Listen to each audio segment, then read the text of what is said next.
El libro de Números. Este cuarto libro de la Biblia continúa la historia de Israel después de su éxodo de la esclavitud en Egipto. Dios los había llevado al monte Sinaí y ahí había hecho un pacto con ellos. Y a pesar de la rebelión de Israel, Dios, en su gracia, proveyó en el tabernáculo una manera en que Israel pudiera vivir cerca de su santa presencia.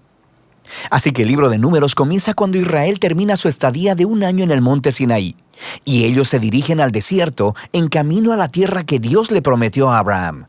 La narrativa del libro está diseñada de acuerdo a las etapas de su viaje, así que la primera sección empieza en el monte Sinaí, pero luego ellos salen y viajan al desierto de Parán.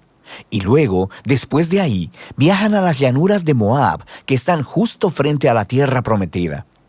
Ahora, la primera parte inicia con un censo donde el pueblo es contado, y de ahí viene el nombre del libro. Y luego hay leyes sobre cómo las tribus de Israel debían ser acomodadas en el campamento. Así que el tabernáculo debía ir en el centro, y luego, alrededor de él, los sacerdotes y levitas, y alrededor de ellos, las 12 tribus cuidadosamente ordenadas con Judá a la cabeza.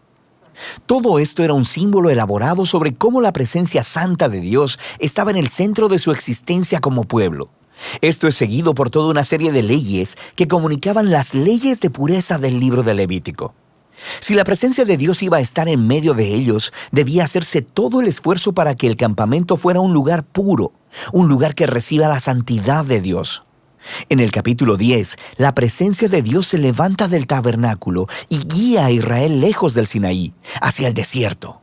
E inmediatamente las cosas comienzan a marchar terriblemente mal. En el capítulo 11 el pueblo empieza a quejarse de hambre y sed y empiezan a decir que quieren regresar a Egipto. Luego, en el capítulo 12, incluso el hermano y la hermana de Moisés empiezan a oponerse y a hablar mal de él delante de todo el pueblo.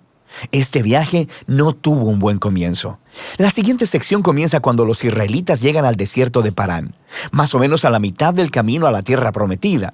Y Dios le dice a Moisés que envía a los 12 espías, uno por cada tribu, para que puedan reconocer la tierra prometida.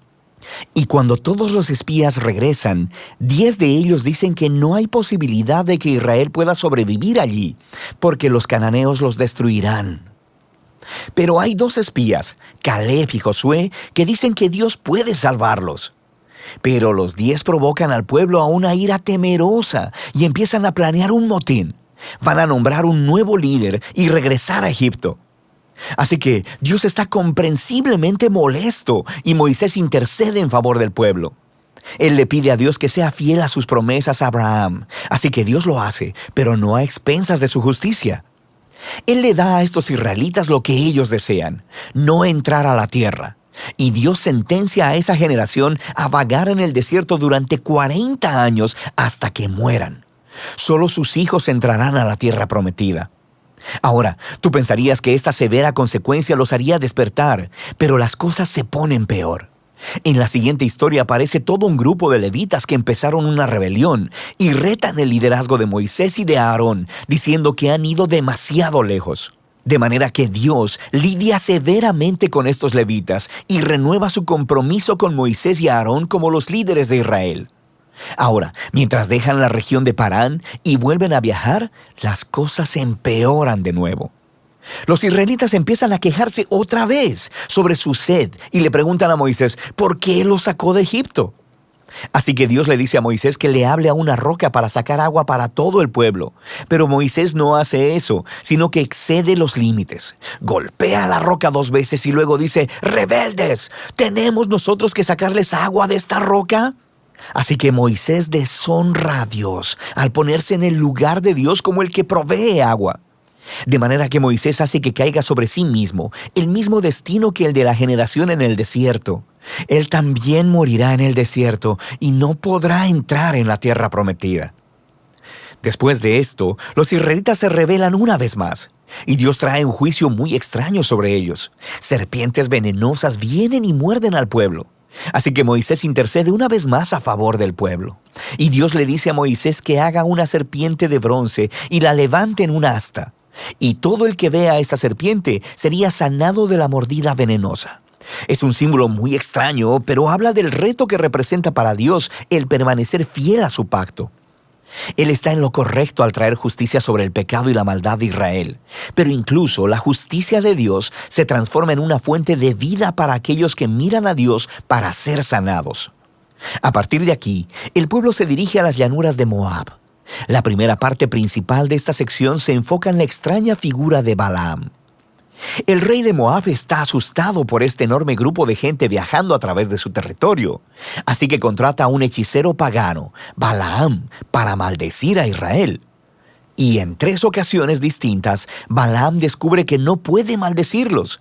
Él solo puede hablar bendición sobre Israel. Recuerda la promesa de Dios a Abraham en Génesis 12. Así que no solo Balaam no puede maldecir a Israel, sino que Dios le da una visión sobre un futuro rey israelita que un día traerá la justicia de Dios a todas las naciones. Esta visión recuerda la promesa de Jacob a Judá en Génesis capítulo 49. Ahora, vale la pena detenernos a reflexionar en el flujo del libro hasta ahora. Las historias de rebelión en el desierto se amontonan una sobre otra, poniéndose cada vez peor. Y aunque Dios trae actos parciales de juicio sobre Israel, también continúa mostrándoles misericordia, proveyendo comida y agua en el camino.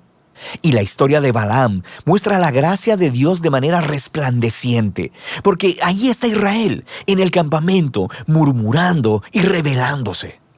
Pero en lo alto de las montañas, sin que ellos lo sepan, Dios los está protegiendo y hasta bendiciendo. Y es este contraste entre la rebelión de Israel en el desierto y la fidelidad de Dios lo que hizo a estas historias tan importantes para las postreras generaciones de Israel. Y las historias del desierto son recontadas una y otra vez por los profetas y los poetas bíblicos, e incluso por los apóstoles en el Nuevo Testamento. Y estas historias siempre sirven como advertencia, que aunque Dios permanecerá fiel a sus promesas del pacto, Él también permitirá que su pueblo sea parte de Él en rebelión y que enfrente las consecuencias. Después de esto, el resto del libro se enfoca en los hijos de la generación que pereció en el desierto, y ellos empiezan a prepararse para heredar la tierra prometida. Ellos hacen otro censo de la nueva generación, y luego ganan muchas batallas a los pueblos de alrededor. Y luego, algunas de las tribus empiezan a asentarse en la tierra prometida. Así que el libro termina con la nueva generación lista para entrar en la tierra prometida. Y Moisés está a punto de darles sus últimas palabras de sabiduría y advertencia.